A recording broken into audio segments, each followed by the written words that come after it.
జై గురుదత్త శ్రీ గురుదత్త.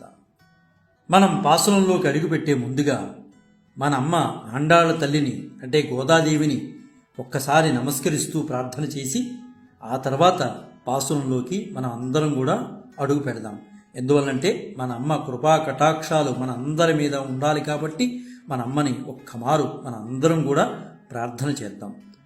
నీళాతుంగస్తనగిరితటి సుప్తముద్బోజ్య కృష్ణం పారాజ్యం స్వం శృతిశతశిరసిద్ధమజ్జాపయంతి స్వోచ్చిష్టాయాం సృజనిగళితం యా బలాత్కృత్య భుంక్తే గోదా తస్యై నమ ఇదమిదం భూయ ఏవాస్తు భూయః. తెలుగులో నీలోన్నతస్తనగిరిచర్యలన్ నిదురించు శ్రీకృష్ణ సింహమును ప్రేమారమేల్కొలిపి ఉపనిషత్ సిద్ధమౌ శేషత్వార్హతను తెలియజెప్పి ఆ ముక్తమాల్యముల ఆతనిని బంధించి భోగించు గోదమ్మ నీకిదే వందనము వందనము పాదాభివందనము. మనమ్మ ఆండాళ్ళు తల్లి ధనుర్మాస వ్రతాన్ని ప్రారంభించి 21 రోజులు విజయవంతంగా పూర్తి చేసుకుని 22వ రోజులోకి అమ్మ అడుగిడింది. ఈ 21 రోజులు అమ్మ చాలా దివ్యమైన జ్ఞానాన్ని మన అందరికీ అందిస్తూ పాసురాలని గానం చేస్తూ వెళుతోంది. మొదటి రోజున అమ్మ కాలాన్ని ప్రార్థన చేసింది. రెండో రోజు శ్రీకృష్ణ చరణాలను పట్టుకోవాలంటే 6 నియమాలు ఉంటాయని చెప్పి ఆ నియమాలను మనకు తెలియజేసింది. అదేవిధంగా మూడో పాసురంలో ఈ వ్రతాన్ని చేయడం వల్ల, ఈ ధనుర్మాస వ్రతాన్ని చేయడం వలన ఫలితం ఏం పొందుతామనేది అమ్మ తెలియజేసింది. 4వ రోజున ఈ ధనుర్మాస వ్రతానికి ప్రాథమికంగా కావాల్సింది స్నానం. మార్గశీర్ష స్నానానికి దేవుణ్ణి ప్రార్థన చేసింది అమ్మ. 5వ రోజు అమ్మ సకులు వేదాంతులు ధర్మ సూక్ష్మాలు తెలుసున్నవారు ఉన్నారు కాబట్టి వారి మనసులో ఎక్కడో భగవంతుడు ఏంటి మనకు దర్శనం ఇవ్వటం ఏంటి అనుమానం అనేది ఉంది. ఆ అనుమానాన్ని అమ్మ పటాపంచలు చేసింది. తర్వాత 6వ రోజు 6వ పాసురంలో అమ్మే స్వయంగా తానే వెళ్ళి గోపబాలికని మేలుకొల్పడానికి ప్రయత్నం చేసింది. అందులో భాగంగా మొదట చిన్న గోపబాలిక ఇంటికి అమ్మ వెళ్ళింది. పక్షుల ధ్వనులు ఆలయంలో శంఖధ్వని వినిపించట్లేదా అని అమ్మ బయట నుంచి పలకడం జరిగింది. తాను చిన్న అమ్మాయి కాబట్టి మాట్లాడలేకపోతుంది, ఎలా లేవాలో తెలియట్లేదని అమ్మ తాను లేచినటువంటి గుర్తుల్ని చెప్పింది 6వ పాసనంలో. 7వ పాసనంలో ఈ గోపబాలిక అందరికీ నాయక లోపల పడుకుని ఉంది. అప్పుడు అమ్మ చెప్తోంది, భరద్వాజ పక్షులు ఉన్నాయి, ఆ పక్షులు మాట్లాడుకుంటున్నాయి ఎడబాటు గురించి. ఆ భరద్వాజ పక్షులు ఆ ధ్వని నీకు వినిపించట్లేదా? అదేవిధంగా గోపబాలికలందరూ పెరుగు చిరుగుతున్నారు, ఆ ధ్వని కూడా నీకు వినిపించట్లేదా? ఓ నాయికా లేవమ్మాలే, మనం ధనుర్మాస వ్రతాన్ని చేస్తున్నాం, నువ్వు లేకపోతే ఎలాగా అని అమ్మ 7వ పాసనంలో చెప్పింది. 8వ పాసనంలో గుర్రం రూపంలో వచ్చి కేసి దవడలను చీల్చివేసిన దేవాది దేవుడు శ్రీకృష్ణ భగవాన్ని సేవించడానికి మేము వెళ్తున్నాం, నువ్వు పడుకుంటే ఎలాగా అని చెప్పి గోపబాలికని అమ్మ లేపడం జరిగింది. 9వ రోజున ఓ పాసరంలో, ఓ మామ కూతురా, నువ్వు మొగదానివా చెవిటిదానివా, మేము ఇలా శ్రీకృష్ణుని కీర్తిని గానాన్ని చేస్తుంటే గానంగా చేసుకుంటూ వెళుతుంటే నువ్వు ఇంకా రావట్లేదా? నీ ఇంటి చుట్టూరు కూడా దీపాలు పెట్టావు, మీ ఇంట్లో శ్రీకృష్ణుడు ఏమైనా ఉన్నాడా? రావమ్మారా, మనం అందరం కూడా చక్కగా శ్రీకృష్ణ ప్రేమతత్వాన్ని పొందుదాం అని చెప్పి అమ్మ 9వ పాసరంలో చెప్పింది. 10వ పాసరంలో శ్రీకృష్ణుడు నీ ఇంటి పొరుగువాడిని మాకు తెలుసులేమ్మా, ఓ అదృష్టవంతురాలా లేవమ్మాలే, కుంభకర్ణుడు నీకేమైనా నిద్రను ఏమైనా దానం చేశాడే ఏమిటి అని అమ్మ చక్కగా 10వ పాసనంలో చెప్పింది. ఇంకా 11వ పాసనంలో అడవి నెమలి ఎలా అవుతే ఉంటుందో అటువంటి కేసరు పాశాలు కలిగిన దానా, మేము నూరారా శ్రీకృష్ణ ప్రేమతత్వాన్ని మేము గానం చేస్తూ పోతుంటే నువ్వు పడుకుంటావా, రావమ్మారా అని చెప్పి అమ్మ 11వ పాసనంలో చెప్పింది. 12వ పాసనంలో వారు నిత్యకర్మలన్నీ వదిలేసి గోవు నుంచి పొదుగు నుంచి పాలు కూడా పెతకడానికి సమయం లేకుండా శ్రీకృష్ణుని మీద భావంతో ఉన్నారు. ఆ సమయంలో అమ్మ వెళ్ళి గోపబాలికను లేపుతోంది. అమ్మా, కింద పాలధార ఉంది, పైనేమో మంచుతో మేము తడిసిపోతున్నాం, మధ్యలో మా హృదయం శ్రీకృష్ణుని యొక్క కళ్యాణ గుణాలతో తడిసిపోతోంది, అమ్మా నువ్వు రాకపోతే ఎలాగరా తల్లి, రామ్మా మనం అందరం కలిసి శ్రీకృష్ణుని గానామృతం చేద్దాము రామ్మ అని చెప్పి అమ్మ గడప దగ్గరికి వెళ్ళి అమ్మ లేపడం జరుగుతుంది. 13వ పాసనంలో రాముడు కృష్ణుడు ఒకటేనండర్రా అని చెప్పి ఆ గోపబాలికి అందరికీ కూడా అమ్మ చెప్పడం జరుగుతుంది. అలాగే శుక్రుడు ఉదయిస్తున్నాడు, గురుడు అస్తమిస్తున్నాడు అనే విషయాన్ని అమ్మ చెప్పి అక్కడ ఉన్న గోపబాలికని ఇంకా పడుకున్న చాలేమ్మా లేవమ్మా అని చెప్పి అమ్మ లేపడం జరుగుతుంది. ఇంకా 14వ పాసనంలో ఈ వేదోక్తమైంది ఇది అని అమ్మ చాలా స్పష్టంగా చెప్తుంది. ఈ ధనుర్మాస వ్రతం ఏదైతే చేస్తున్నామో సప్రమాణకంగా ఉన్నటువంటిది అని అమ్మ చెప్తూ, ప్రత్యక్షం అనుమానం ఆప్తవాక్యాలను అనుసరించేవారు ప్రామాణికులు, ఆ ప్రామాణికులు ఏదైతే చెప్తారో దాని ప్రకారంగా మనం నడుచుకుందామని చెప్తూనే ఎర్ర కలువలు వికసిస్తున్నాయి, నల్ల కలువలు ముకుళించుకుంటున్నాయి అని అమ్మ చెబుతూ ఆ లోపల ఉన్న గోపబాలికని లేపడం జరిగింది. 15వ పాసనంలో ఇక్కడ సంవాదం అనేది ఉంటుంది. ఎలాంటి సంవాదం అంటే ఈ అమ్మాయి ఇది వరిలో నేను ధనుర్మాస వ్రతానికి వస్తానని చెప్పింది గోపబాలిక, లోపల పడుకుంది. ఇప్పుడు ఆ అమ్మాయి లోపల నుంచి అంటోంది అందరూ వచ్చారా అని. లోపల నుంచి గోపబాలిక అడగంగానే అమ్మ అందరూ వచ్చారు నువ్వే రాలేదు, రావమ్మా రా, ఎంతో విజ్ఞత కలిగిందని నువ్వు పడుకుంటే ఎలాగమ్మా రావమ్మా అని చెప్పి అమ్మ 15వ రోజు పాసనంలో చెప్పడం జరిగింది. అంటే 6వ పాసనం నుంచి 15వ పాసనం వరకు దాదాపు ఈ 10 మంది ఈ దివ్యజ్ఞాన సంపన్నుల్ని అమ్మ శ్రీకృష్ణుని తోడకి తీసుకువెళుతోంది. 16వ రోజున దివ్యజ్ఞానులైన గోపబాలికలతో పాటు అమ్మ నందగోప భవనానికి చేరుకుంది. అక్కడ రక్షక భటులు ఆపుతారు. ఆపిన తర్వాత కొన్ని ప్రశ్నలు వేస్తారు, దానికి సమాధానాలుగా అమ్మ చెప్తుంది. ఇంకా 17వ పాసనంలో ఎవరైతే రక్షక భటులు ఉన్నారో అమ్మ వాళ్ళని నందగోప భవనంలోకి పంపిస్తారు. వెళ్ళంగానే అమ్మకి నందగోపుడు, యశోద, తర్వాత ఇంక 2-3 పానుపులు కనిపిస్తాయి అక్కడ వాళ్ళు పడుకున్నవి. ఆ పానుపులు కొంచెం 2-3 దాటి వెళ్ళంగానే అక్కడ ఏదో కాలికి కంకణం ఉన్నట్టు ఉంటుంది, బహుశా శ్రీకృష్ణుడే అనుకుని అక్కడ ప్రార్థన చేస్తారు. చేయగానే బలదేవుడు వచ్చి ఇక్కడ లేడు శ్రీకృష్ణుడు, నీలాదేవి భవనంలో ఉన్నాడని చాలా స్పష్టంగా చెప్తారు. 18వ పాసనంలో అమ్మ వెళ్ళి నీలాదేవి భవనానికి వెళ్తారు. కృష్ణావతారంలో నీలాదేవిని పురుషకారంగా మనం అందరం తెలుసుకుంటాము. అందుకనే అమ్మని ప్రార్థన చేస్తే ఎక్కడైనా ఎప్పుడైనా ఏ దేశంలో అయినా ఎక్కడైనా ఏ ప్రాంతంలో అయినా ముందుగా అమ్మని దర్శనం చేసిన తర్వాత అయ్యవారిని దర్శనం చేయాలని అమ్మ చెబుతూ అమ్మవారిని నీలాదేవిని ప్రార్థన చేస్తుంది. ఓ అందమైనదానా, తామరల వల్లే ఉన్న నీ హస్తాలతో తలుపు తీయమ్మా, నేను స్వామివారిని దర్శనం చేసుకుంటాం మేము అని గోదామాత చెప్పడం జరిగింది. 19వ పాసనంలో మన ఆండాళ్ళ తల్లి అంటోంది, క్షణకాలం కూడా స్వామిని వదలకపోతే ఎలాగ తల్లి, నువ్వు అలా విరహాన్ని భరించలేకపోతే ఎలాగమ్మా అని కొద్దిగా నిష్ఠూరంగా మాట్లాడటం అనేది జరుగుతుంది 19వ పాసనంలో. దాంతో 20వ పాసనంకి వచ్చేప్పటికి స్వామివారికి నీలాదేవి నిజానికి లక్ష్మీ ప్రతిరూపము, పరిపూర్ణరాలు ఆవిడ కఠినంగా మాట్లాడటం వల్ల స్వామికి కొంత కోపం వస్తుంది. అప్పుడు వెంటనే వీళ్ళు గ్రహించి అమ్మవారిని కూడా మేలుకొలుపుతారు. అమ్మా మేలుకో అమ్మా, నువ్వు విసనకర్ర అద్దం మాకు ఇప్పించు, స్వామితో మేము మంగళ స్నానాలు ఆచరించాలి, స్వామిని యొక్క గానాన్ని మేము కీర్తిస్తున్నాము, గొప్పతనాన్ని కీర్తిస్తున్నాము, గానం చేస్తున్నాము అని చెప్పి 20వ పాసనంలో చెప్తారు. 21వ పాసనంలో ఆ శ్రీకృష్ణుడి యొక్క గొప్పతనాన్ని, ఆయన చేసినటువంటి పూర్వ పరిస్థితులను చెబుతూ కీర్తిస్తూ, వేదాదులచే నిర్ధారింపబడిన ప్రమాణాలు కలిగినటువంటి ఓ స్వామి, దేవతల్లో శ్రేష్ఠుడా లేవయ్యా, నీ పాదాలను మేము పట్టుకుందామని వచ్చాం, నీ యొక్క దివ్యమైన ఆశీస్సులను పొందుదామని వచ్చాం, మమ్మల్ని అనుగ్రహింపు తండ్రి, మేము ఎంతో చక్కగా ఈ ధనుర్మాస వ్రతాన్ని చేశాం తండ్రి, నువ్వు మాకు అనుగ్రహించు తండ్రి అని చెప్పి 21వ పాసనంలో కోరుకున్నారు. ఈరోజు అమ్మ మనందరినీ కూడా 22వ పాసనంలోకి అడుగు పెట్టించింది. ఈరోజు అమ్మ ఏం చెప్తుందనేది మనం తెలుసుకున్నాం. మనిషి వస్తువులను సంపాదించడం, వాటిని అనుభవించడం తప్పు కాదు, అవి నా వల్ల అనుకోవడం మాత్రం తప్పు. నేను చేశాను కాబట్టే వస్తున్నాయి అనుకోవడం తప్పు. నీకు ఒక ఉద్యోగం భగవంతుడు అనుగ్రహం వల్ల వచ్చిందనుకోండి, అంతవరకు బాగానే ఉంది. కానీ నేను లేకపోతే కార్యాలయంలో ఏమీ జరగదు, ఎవరూ ఏం చేయలేరు అనే ఆలోచనలో మాత్రం ఉండద్దు. నువ్వు ఉన్నా లేకపోయినా ఆ కార్యాలయం యొక్క క్రమానుగత సరళి ఆగదు. అక్కడ అందరూ ఎవరి పనులు వాళ్ళు చేస్తున్నారు కాబట్టి నీకు నేను అనే గొప్పతనం వచ్చింది. వారి పనులు ఆపితే నీ గొప్పతనం ఏంటో బయటపడుతుంది. అందరూ కలిసి చేసినప్పుడే ఆ పని ఆ పనికి నీకు విలువ పెరుగుతుంది. దయచేసి అంతా నాతోనే జరుగుతుంది అనుకున్నవారు ఆ భావంలోంచి బయటికి రండర్రా అని అమ్మ ఇక్కడ చెప్తోంది మనకి. భగవంతుడు ఇచ్చింది అనుకుంటే అన్నీ మనకు సుఖంగా ఉండేటట్లే చేస్తాడు.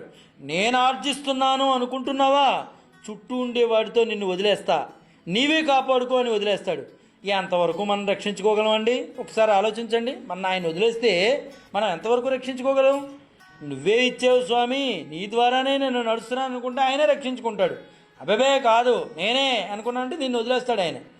అప్పుడు నువ్వే రక్షించుకోవాలి నిన్ను నువ్వు. అందుకే భగవంతుడి నామాన్ని పట్టుకోండి అని చెప్తున్నాడు అమ్మ ఇక్కడ. భగవంతుడి నామాన్ని కీర్తించండి అని చెప్తోంది అమ్మ ఇక్కడ చాలా స్పష్టంగా ఈ పాసురంలో. ఓ పారాయణలు చేసేయడం గొప్ప కాదు, మానసికంగా నామాన్ని తలచాలి. లోపల ఉంటే తప్ప బయటికి శారీరక చర్యగా మారి వస్తుంది. లోపల భగవంతుడిపై ప్రేమ కలిగితేనే భగవంతుడి ప్రేమ వల్ల ఏర్పడ్డ వికారాలు చర్యలు వాటంతటవి ప్రకటితమవుతాయి. ఉదాహరణకి పండుకి లోపల నుండి పక్వత ఏర్పడితేనే రంగు వాసన సహజంగా వస్తుంది. లోపల ఏమీ లేకుండా పారాయణలు ఎన్ని చేస్తే ఉపయోగం ఏముందండి? ఎన్ని సహస్రనామాలు చదివితే ఉపయోగం ఉంది? తాదాత్మ్యం పొందినటువంటి మనసుతో సహస్రనామాలు చదివితే ఉపయోగం ఉంది. ఏదో బట్టియల్లాగా చదువుకుంటూ వెళ్తే ఏంటి ఉపయోగం? అదే అమ్మ చెప్తోంది. ప్రహ్లాదుడు, నమ్మాళ్వారు లాంటి వారు కూడా అట్లా బయటకు వచ్చిన వాళ్ళే. లోపలున్నది తాదాత్మ్యం పొంది బయటకు వచ్చింది, బయట వచ్చేది కాదు, లోపల ఉండాలి అది.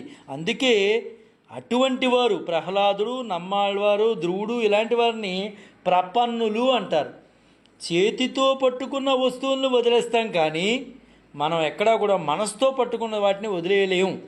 ప్రహ్లాదుడు ఎంతటి గొప్పవాడు! హిరణ్యకశిపుడు ఎంత ప్రయత్నం చేసినా ప్రహ్లాదుడిని ఏమీ చేయలేకపోయాడు. ఎందుకంటే ప్రహ్లాదుడు ఏం పట్టుకున్నాడు? నారాయణుడిని మనసుతో పట్టుకున్నాడు, చేత్తో కాదు మనసుతో పట్టుకున్నాడు. కాబట్టి మనసుతో పట్టుకున్న వాటికి ఎవ్వరూ వదిలించలేరు. ఒకసారి మనసుతో నారాయణ నామాన్ని పట్టుకుంటే ఎవరో కాదు మనం కూడా వదిలించుకోలేము. ఇదే విషయాన్ని నమ్మాళ్ళవారు కూడా చెప్తున్నారు. ఆయన నేను ఈ నారాయణ్ణి మర్చిపోవాలని అనుకుంటున్నాను, కానీ నన్ను వదలటం లేదు, ఆయన ఈ నామం కూడా నన్ను వదలట్లేదు అనుకున్నాడు. ఊర్లో ఆలయం ఉంది, ఎక్కడ చూసినా నారాయణ నామే, నారాయణ నారాయణ నారాయణ నారాయణే వినిపిస్తూనే ఉంటుంది. మరిచిపోదామంటే ఒక్కసారి ఊరు బయట పాడుపడిపోయిన ఇంట్లోకి వెళ్ళి గోడ చాటును దాక్కున్నాడు ఆయన. ఈ నారాయణ మంత్రాన్ని వదిలేద్దాము మనం అని. అక్కడి నుండి వెళ్ళే ఒక కూలివాడు అలిసిపోయి ఆ గోడ వద్దకు వచ్చి నారాయణ నారాయణ అని విశ్రమించాడు. అయ్యో, ఎక్కడికి వెళ్ళినా ఈ నామం నన్ను వదలట్లేదేంటి అని అనుకున్నారట. అంటే ఆ సేల్వనారన్ ఎండ్రపుల్ కేట్టలం మల్లుం కప్పనిన్ని, ఆ నారాయణ యొక్క నామం ఒక్కసారి వినగానే ఏమిటో తెలియకుండా నేత్రాల్లోంచి ఆనంద బాష్పాలు అలా కారిపోతూనే ఉంటాయి, హృదయం ద్రవించిపోతుంది, ఈ మనసు వెళ్ళి ఆ నామంతో కలిసిపోతుంది. ఎంత తొలగిద్దామన్నా తొలగడం లేదు అని అంటారు మన నమ్మాళ్ళవారు. నిజానికి శారీరకంగా ఉన్న కులం మన శరీరం వదిలేకపోతుంది. మన శరీరంతో వచ్చిన కులం శరీరం వెళ్ళిపోతే పోతుంది. ఇంకొంచెం లోపలికి వెళ్ళి చూస్తే ఆత్మకు కూడా కులం ఉంది. అది ఏంటి ఆత్మ కులం ఏంటి అనుకుంటున్నారా? మనల్ని భగవంతుడికి అర్పించుకోవడంలో ఏర్పడుతుంది అది. అలా అర్పించుకున్న వారి కులాన్ని ప్రపన్న కులం అంటారు. అంటే ఈ ఆత్మ భగవంతుడిని అర్పించుకోవడాన్నే ప్రపన్న కులం అంటారు. ఇది నిజంగా చెప్పాలంటే ఎవరు ఏర్పరచుకున్న విశ్వాసం వల్ల వారికి కలుగుతూ ఉంటుంది. మనం నశ్వరమైన సంపదలను ఆర్జించి సంతోషపడుతూ ఉంటాం, వాటిని అనుభవించేంత కూడా చేతకాని వారమే నిజంగా చెప్పాలంటే. భగవంతుడిపై విశ్వాసం ఏర్పడ్డాక మనం సంపాదించిన సంపాదన భగవంతుడిది, చేసే ప్రతి కార్యం భగవంతుడికి చేసే కైంకర్యం అవుతుంది. అట్లా ఏర్పడ్డాక మనం చేసే ప్రతి పని వలన ఆనందం ఏర్పడుతుంది. అందుకనే తిరుమంగై ఆళ్వారు ఇలా అంటారు, సెల్వం తంగిండుం కులందరున్, నామాన్ని పరిపూర్ణంగా తెలుసుకుంటే గొప్ప కులాన్ని ఇస్తుంది, గొప్ప ఐశ్వర్యాన్ని ఇస్తుంది. బయట ఐశ్వర్యాలు ఎన్ని ఉన్నా మనిషి సంతృప్తిగా ఉండలేడు. లోపల ఉండాల్సిన ఐశ్వర్యం ఉంటే వాడు ఎంత ప్రశాంతంగా జీవించగలుగుతాడో, బయట ఐశ్వర్యం ఎంత లేకపోయినా వాడు లోపల ఐశ్వర్యం, ఈ భగవంతుడు అనే ఐశ్వర్యం, నామం అనే ఐశ్వర్యం లోపలుంటే ఎంత ప్రశాంతంగా ఉండగలుగుతాడు. మనిషిలో నా జ్ఞానం ఒక్కసారి వికసిస్తే మనిషి తనకి ఉండాల్సిందేంటో తెలిసి ప్రవర్తిస్తాడు. లీలాసుకుడు కూడా భగవంతుని నామానికి దాసోహం అయిపోయాడు. ఆయన కూడా భగవంతుని ఎప్పుడు చూస్తానా అని పరితపించాడు. ఆయన పరితపిస్తూ ఏమన్నాడు? మధురత స్మితామృత విముగ్ధ ముఖాంబురుహం మదసిక పించలాంచిత మనోజ్ఞ కచ ప్రచయం విషయ విషామిషగ్రసన గృధ్నని చేతసి మే విపుల విలోచనం కిమపి ధామ చకాస్తి చిరం. దివ్యమైన తేజస్సుతో వెలిగిపోయే బాలకృష్ణుని ముఖము మధురమైన చిరునవ్వు అనే అమృత మకరందం వలె మరింత శోభాయమానంగా ఉంది. తలలో పింఛం ధరించిన ఆ తేజోమూర్తికి విశాలమైన కళ్ళు మరింత అందాన్నిచ్చాయి. ఆ బాలకృష్ణుని సందర్శనము లౌకిక సుఖాల గురించిన కోరికలనే విషాన్ని హరించే శక్తిని కలిగి ఉంది. అందువల్ల అందరూ ఆయన దర్శనం కోసం ఆరాటపడతారు. నేను కూడా అటువంటి ఆశతోనే ఆయన దివ్య తేజాన్ని గానం చేయడానికి పూనుకున్నాను అన్నారు లీలాసుకుడు, అంటే బిల్వమంగళుడు. అంటే మొత్తం మీద భగవంతుని నామాన్ని పట్టుకోండి, భగవంతుని కీర్తించండి అని అందరూ చెప్పిన వారే. ఇక్కడ అమ్మ కూడా అదే చెప్తోంది. భగవంతుని నామాన్ని పట్టుకుంటారా, ఆయన పట్టుకుంటే చాలు, మేము ఎంతో 21 రోజులు వ్రతదీక్ష చేసి వచ్చాము స్వామి అని స్వామి గొప్పదనాన్ని, స్వామి నామాన్ని అమ్మ కీర్తిస్తూ చక్కగా పాసురాన్ని పాడి వినిపిస్తోంది. అంగన్మణ్యాలత్ అరసెర్ అభిమాన பங்கமாய் பந்துனின் பள்ளி கட்டில் கீழே செங்கமிருப்பார்போல் பந்து தலை பெய்தோம் கிங்கிணி வாய்ச்சேயது தாமரை புப்போலே சங்கன் சிரிச்சிறிதே எம்மேல் விழியாவோ திங்குளம் அதித்தியனும் எழுந்தராய் போல் நங்கண் இறங்கண் கொண்டு எங்கள் மே நோக்குதியேல் எங்கள் மேல் சாம்பம் இழிந்து ஏலோரெம்பாவாய். సుందర విశాల మహాపృథివినేలు రాజులు అభిమాన భంగమై నీ పర్యంకము చేరి శరణు వేడు లీల అందరము చేరితిమి ఆదరింపవయ్యా స్వామి. చిరుమూవారవాయి చందమ్మి విరులవలే కెంజాయ కందునోయి కరుణా కటాక్షముల సూర్యచంద్రులు కలసి ఉదయించినటుల రెండు నేత్రముల నిండుగా చూచిన మా శాపకర్మలు మటుమాయమగును. జగతికే మంగళము కూర్చు మన శ్రీవ్రతము. ఆ పాసురాన్ని పాడి వినిపించిందో అంటే స్వామి యొక్క గొప్పతనాన్ని ఇక్కడ చెప్తోంది అన్నాడు. ఏమని చెప్తోంది? అంగన్మాన్యాలత్తరస్యర్, ఈ అందమైన భూమి మీద అభిమాన భంగమాయ్ వందు, అభిమానులను వదులుకొని వచ్చి నిన్ పళ్ళిల్ కట్టిక్కీళే, నీ పడక మంచం కింద దాగి ఉండే రారాజుల వలె మేము వచ్చామయ్యా. మనిషి తన శరీరం మీద కూడా అలాగే అభిమానం కలిగి ఉంటున్నాడే. చూస్తూ ఉంటే నలుగురు అసహించుకునేలాగా మన శరీరం మారిపోతుంది. ఈ అభిమానాల్ని మనిషి వీడాలి. అన్నీ భగవంతుడు ఇచ్చినని భావించాలి. నాకేదో నన్ను పొగిడేస్తున్నారు, మాలలు వేసేస్తున్నారు, నాకు ఇవి చేసేస్తున్నారు, అవి చేసేస్తున్నారు, నువ్వెవరు చేయించుకోవడానికి? ఆయన చేయిస్తున్నాడు నీకు. నీ గొప్పదనాలు కావు. ఈ దేహాలపై అభిమానాన్ని పెంచుకుని ఈ ప్రకృతి మండలాల్లో సంచరిస్తున్నామో ఆ అభిమానాలన్నీ వదులుకుని నీ పద సన్నిధి చేరామయ్యా. మాకు శాల్వాలు కప్పుతున్నారు, దండలు వేస్తున్నారు, ఇవేమి కావు. నీ పద సన్నిధిని చేరామయ్యా. ఎవరైనా వదులుకుని రావాల్సిందే కదా. నిన్ను చేరాలంటే అవన్నీ వదులుకు రావాల్సిందే. మనలాంటి సామాన్యులకి అది సులభం. చతుర్ముఖ బ్రహ్మాదులకు అన్ని లోకాలను వదులుకు రావాలంటే అది కష్టం కదయ్యా. కానీ తరించాలి అంటే ఆయన కూడా వదులుకు రాక తప్పదు. మేము వదులుకున్నట్టే ఆయన వదులుకోవాలి. సంగం ఇర్పాల్పుల్.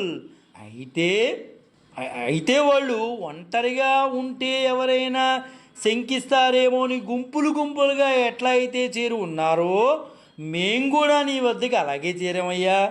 మేము కూడా అలాగే వచ్చాం నీ దగ్గరికి. అందు తలైప్పిద్దాం. ఈ చేరడం కూడా మాకు ఎంత ఆశ్చర్యంగా ఉందంటే ఇది మా ప్రయత్నం కాదయ్యా, నువ్వే చేయించావు. ఇది దురభిమానంతో మేము తప్పించుకుని తిరుగుతుంటే మాపై లేని సుకృతాలు మా మీద ఆరోపణ చేసి మాకెంతలా ఉపకారం చేసామని మేము ఎప్పుడూ అనుకోలేదు. మాకెక్కడో గుర్తులేని స్థితిలో మేము ఉంటే ఒక శరీరాన్ని ఇచ్చి, ఇంద్రియాలనిచ్చి, జ్ఞానాన్నిచ్చి, మహానుభావులను మాకు పరిచయం చేసి, వారి ఉపదేశాలు వినేటట్లుగా మమ్మల్ని చేసి, మమ్మల్ని మలిచి సంస్కరించి, మాలో నీపై ద్వేషాన్ని తగ్గించి, నీపై ప్రేమని కలిగించి, నీ సన్నిధికి పరుగు పరుగున వచ్చే విధంగా చేసేవయ్యా. నువ్వు మామూలు సామాన్యమైన వాడు ఏటయ్యా, నువ్వు లోపల పడుకున్నవాడివి. నువ్వు ఇదంతా నీవే చేసిన ప్రయత్నం కదయ్యా. నీ కృషి ఫలితం ఫలించేటట్లు చేయడానికే వచ్చాం మేము. ఇక నీ సన్నిధికి చేరాం, ఇక మాకు ఫలితం దక్కాలి కదా. నువ్వు మీ సన్నిధికి ఎంత కష్టపడుతూ వచ్చామయ్యా, అంతా నువ్వే చేయించావు. మరి నువ్వు కనిపించకపోతే ఎలాగయ్యా అని అంటూ కింగిన్వాయ్ చెయ్యదు. చిన్నటి సిరిమువ్వ గజ్జలు ఒక గీతగా కనిపిస్తాయే, అలాగే కనిపించే ఆ నేత్రాల్ని తామరై పుప్పోలే పద్మాల్లాగా సెంగన్ సెరుచిరిదే అందముగా మెల్లిగా ఎమ్మెల్ మాపై విరయావో ప్రసరించేటట్లు చెయ్యి. తెంగళం చంద్రుడు చల్లటి చూపులాగా అదిత్యనం సూర్యుడి కాంతి వలె ఎరుందరాప్పుల్. ఎంత చక్కగా చెప్తున్నారమ్మా. ఎరుందరాప్పుల్ ఇద్దరూ కలిసినట్లుగా ఉంది. ప్రేమించే వారికి ప్రేమను కురిపించేటట్లు, ద్వేషించే వారికి ప్రతాపం కలిగి ఉంటాయి ఆ చూపులు. మరి ఈ రెండూ ఒకసారి సంభవిస్తాయి అంటే సంభవిస్తాయి. ప్రసన్నం ఆదిత్యం వర్చసం రామం అంటారు. సూర్యుడు తన ఆధ్యాత్మిక కాంతిని చంద్రుడి చల్లటి చూపులో ఎలా ఉంటుందో మాకు నీ చూపులు అందించు అంటూ తప్పు అంగన్నిరుండు. ఆ కళ్ళు అవే. నీ కళ్ళను పోల్చడానికి ఏ ఉపమానం లేదయ్యా. ఏం పోలిస్తాం? ఇందాక చెప్పింది కూడా తప్పేనయ్యా. నీ కళ్ళని ఏ ఉపమానం ఉంది మేము పోల్చడానికి? కొండు ఎళంగై వాటిని మాపై పడేటట్లు చెయ్యి. నోక్కిదియేల్ ఎంగల్మీల్. ఆ చూపులు మాపై పడితే శాపం ఇరిందు. మాకున్న శాపాలన్నీ తొలగిపోతాయ్యా. ఆ అయ్యకున్న శాపాన్ని నీ పాద స్పర్శతో ఎలా పోగొట్టేసో మాకు తెలుసులే. నువ్వు లోపల పడుకున్నా మాకు అవన్నీ తెలుసు. మాకు నీ పాద స్పర్శకి అంత శక్తి ఉందయ్యా. చంద్ర పుష్కరిణిలో స్నానమాడితే దక్షుడికి శాపం ఎలా అవుతే పోయిందో మాకు నీ కళ్యాణ గుణ పుష్కరిణిలో స్నానం కావాలి. శివుడికి బ్రహ్మతల తీసి శాపం నీ వక్షస్థల స్పర్శతో తొలగించింది మాకు. అది కావాలి. మాకు తెలిసిలేవయ్యా నువ్వు చేసిన పనులన్నీ. నిన్ను ఎడబాసి ఉండడమే మాకు ఓ శాపం. నువ్వు అనుగ్రహించాలి. నువ్వు అనుగ్రహిస్తేనే మాకు అన్నీ కూడా బాగుంటాయి. నీ చూపు నాపై పడిందయ్యా, ఇక నా పాపాలన్నీ కూడా పోతాయి అని శబరి అన్నట్లుగా మన వాళ్ళు ఈ గోపికలందరూ కూడా ఆయన చూపులు మనమే ప్రసారించే విధంగా స్వామిని కోరుతూ తమ అనన్య తత్వాన్ని తెలుపుతూ, భక్తి తత్వాన్ని తెలుపుతూ ఇవన్నీ ఆయన చేసుకున్నవే అని భావిస్తున్నారు.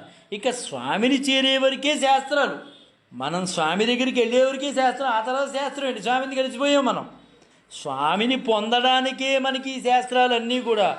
శాస్త్రాలు ఇకపై ఆయన దగ్గరికి వెళ్ళేంతవరకే. ఆ తర్వాత మాటలు వినవు, తప్పదు కదా ఇంకా. కాబట్టి చక్కగా చెప్తున్నారు అన్నమాట. రెండు కన్నుల చూపులు ఒకే పర్యాయం మా మీద ప్రసరించేటట్టు చేయి తండ్రి. మాపై ఇంతకాలం ఉన్న పాపాలు, మా పాపాలు ఏవైతే ఉన్నాయో అవన్నీ పోగొట్టు తండ్రి. ఇది మేము ఒక అద్వితీయమగు భవ్యమగు పాసురాన్ని మేము గానం చేసుకుంటూ వస్తున్నాం తండ్రి అని చెప్పి శ్రీకృష్ణుణ్ణి లోపల పడుకున్నటువంటి శ్రీకృష్ణుణ్ణి నీలాదేవితో సహా వీరు ప్రార్థన చేస్తారు 22వ పాసురంలో. ఈ పాసురంలో శ్రీకృష్ణుడు నిద్ర లేచి వీడి వేడని కన్నులతో తమను చూడాలని గోపికలు ఎంత అర్థిస్తున్నారంటే శ్రీకృష్ణుణ్ణి అంతగా అర్థిస్తున్నారన్నమాట. అంటే శ్రీకృష్ణ నేత్రములకు అసమానమైన ఉపమానాలను వారు అంటే గోపికలు ఇక్కడ ఈ పాసురంలో 22వ పాసురంలో వర్ణించుచున్నారు. సన్నగా రేకులు వీడి ఆ రేకుల మధ్య నుండి ఎర్రదనము కనిపిస్తూ తామర పువ్వు ఉంటే ఎలా ఉంటుందో అలా నీ రెప్పలు కొంచెం కొంచెంగా కదిలించి ఆ మధ్య నుండి నీ ఎర్రని నేత్రకాంతి ప్రసరించేలాగా చూపించవయ్యా స్వామి. ఉపమానం మీద ఉపమానం చెప్పేస్తున్నారన్నమాట. ఈనాటి గోపికలు 22వ పాసురంలో అద్భుతమైన ఉపమానాలు చెప్తున్నారండి. ఆ చూపు తామర పువ్వు కింకిణి వలె విచ్చుకోవాలట. ఆ పువ్వు ఎలా ఉండాలి? తామర పువ్వు కింకిణి వలె విచ్చుకోవాలి. ఇక్కడ కింకిణి అంటే ఎంత అద్భుతమైన మాట అమ్మ చెప్పారంటే చిరుమువ్వ అని అర్థం. ఆ చిరుమువ్వలో చిన్న రాయి ఉంటుంది, సన్నని గీతగా ఖాళీ ఉంటుంది. ఆ ఖాళీ నుండి రాయి కనిపిస్తూ ఉంటుంది, కానీ జారిపడదు. లోపల ఉన్న తుమ్మెద కనబడుతూ పూర్తిగా వేడకుండా ఉండే తామర పువ్వు ఆ కింకిణి వలె ఉంటుంది. నేత్రముల్లో నల్లగుడ్డు కనపడుతూ ఎర్రని కాంతులు విరజమ్ముతూ అరవిచ్చిన నేత్రములను విచ్చి స్వామి చూడాలి. ఎంత అద్భుతమైన ఉపమానాలు అమ్మ ఉపయోగిస్తున్నారండి. జీవులపై వాత్సల్యంతో ఆయన కన్నులు ఎర్రబారుతాయి. స్వామి చూస్తేనే మనకు స్వామి కనపడతాడు. ఇదేం విడ్డూరం! మనం చూస్తే కనపడ్డా తెల్లవారుజామును సూర్యుడిని చూడగలమా? మనం చూడాలనుకున్నా చూడలేం. మరెట్లా? సూర్యుడే మెల్లమెల్లగా కొంచెం కొంచెం పైకి లేచి తన కిరణాలను ప్రసరింపజేస్తే, ఇంతసేపు ఉన్న చీకటిని తొలగిస్తే మన కంటికి తాను కనపడతాడు. అట్లాగే స్వామికి సన్నిధికి చేరడం కూడా మన ప్రయత్నం వల్ల జరగదు. నేను తిరుపతి వెళతాను అనుకుంటే వెళ్ళలేము, స్వామివారి అనుగ్రహం ఉంటే గాని వెళ్ళలేము. నేను కాశీ వెళతాను అనుకుంటే వెళ్ళలేవు, స్వామివారి అనుగ్రహం ఉంటే గాని ఆ కాశీలోకి నువ్వు అడుగు పెట్టలేవు. భగవానుడు సంకల్పిస్తేనే మనం ఎక్కడికైనా వెళ్ళగలుగుతాం. భగవానుడు సంకల్పించకుండా నువ్వు ఎన్ని సంకల్పాలు, నీ సంకల్పాలు ఎన్నున్నా అది పనిచేయదు. స్వామివారి సంకల్పమే అది ఫైనల్గా మనని చేరుస్తుంది ఎక్కడికైనా సరే. చేరిన తర్వాత చేరామని మనకి తెలుస్తుంది. ఇక స్వామి మనల్ని చూడాలి. మన మీద ప్రేమతో మన కోసం నిరీక్షిస్తుండే స్వామి కన్నులు ఎర్రబారి ఉంటాయి. స్వామి సూర్యచంద్రులు ఇద్దరూ ఒక్కసారి ఉదయించినట్లు మీ నేత్రాలను మాపై పెట్టి చూడండి స్వామి. మేము ఎంతో చిన్న పిల్లలం, అమాయకులం, గోపబాలికలం. మీ చూపులు, మీ నేత్రాలు మాపై పెట్టి చూడండి. ఒకటి ప్రతాపాన్ని, ఒకటి ఆహ్లాదాన్ని అందిస్తాయి. సూర్యుని వలె మా విరోధులను తొలగించు స్వామి. చంద్రుని వలె ఆనందాన్ని ప్రసాదించు. ఆయనకి చూడాలనిపిస్తేనే చూస్తాడు. ఆయన అనుగ్రహం చేతనే చూడాలి తప్పించి నువ్వు ఎన్ని సహస్రనామాలు చేసినా, ఎన్ని అష్టోత్తరాలు చేసినా, ఎన్ని చేసినా ఆయన చూడొచ్చు, చూడకపోవచ్చు. అది ఆయన ఇష్టం. ఆయన మనస్సులో ఉంటేనే వీడు నా గురించి బాగా పరితపించిపోతున్నాడు అనిపిస్తే, మరి స్వామివారికి అలా అనిపించాలంటే ఎవరు చెప్పాలి? మన అమ్మ చెప్పాలి. అందుకనే ఎక్కడైనా ఏ దేవాలయంకి వెళ్ళినా దర్శనార్థం ముందు అమ్మను దర్శనం చేయాలి అనేది అదే. మన గోపబాలికలు కూడా, మన ఆండాళ్ళ తల్లి కూడా అదే చెప్తోంది. నువ్వు చూడాలనుకుంటే చూస్తావయ్యా, మేము ప్రార్థన చేసినంత మాత్రం నువ్వు చూడవు, ఆయన అనుగ్రహం చేతనే చూడాలి. అట్లా నువ్వు చూసావా శాపం వంటి మా ప్రారబ్ధ కర్మలన్నీ తొలగిపోతాయి. నువ్వు గనక చూసావా మేం చేసుకున్న కర్మలన్నీ దూదిపిందిలాగా ఒక్కసారి కాలిపోతాయి. మాకు మా ప్రారబ్ధ కర్మలన్నీ తొలగిపోతాయి అని ఈ రోజున 22వ పాసురంలో మన అమ్మ ఆండాళ్ళ తల్లి ఎంత చక్కగా స్వామిని ప్రార్థించారంటే, మేము ప్రార్థించడం వల్ల నువ్వు చూడవయ్యా, నీకు చూడాలనిపిస్తే చూస్తావు అని ఎంత చక్కగా గౌరవప్రదంగా మన స్వామివారిని అమ్మ ఆండాళ్ళ తల్లి గోపికలు లేపుతారు. రేపటి పాసురం తప్పనిసరిగా అందరూ వినాల్సినటువంటి పాసురం. ఎందువల్లంటే ఎన్నాళ్ళు మనం పాసురాలు వింటూ వచ్చాం, మాట్లాడుకుంటూ వచ్చాం. 23వ పాసురంలో సాక్షాత్తు శ్రీకృష్ణుడే మన గోపబాలికలకు దర్శనం ఇవ్వబోతున్నాడు, మన ఆండాళ్ళ తల్లికి దర్శనం ఇవ్వబోతున్నాడు. స్వామి కన్నులు విచ్చి చూస్తాడు రేపు. అందువలన తప్పనిసరిగా మనం ఆ స్వామివారిని దర్శనం చేద్దాం. మనం కూడా మన ఆండాళ్ళ తల్లితో పాటు తాదాత్మ్యం పొంది మనం కూడా దర్శనం చేద్దాం. రేపటి పాసురంలో మనం మళ్ళీ కలుసుకున్నప్పుడు మనం మాట్లాడుకున్నాం. జై గురుదత్త శ్రీ గురుదత్త శ్రీపాద శ్రీవల్లభ చరణదాసులు మానికొండ రాజశేఖర శర్మ రాజమహేంద్రవరం. స్వస్తి.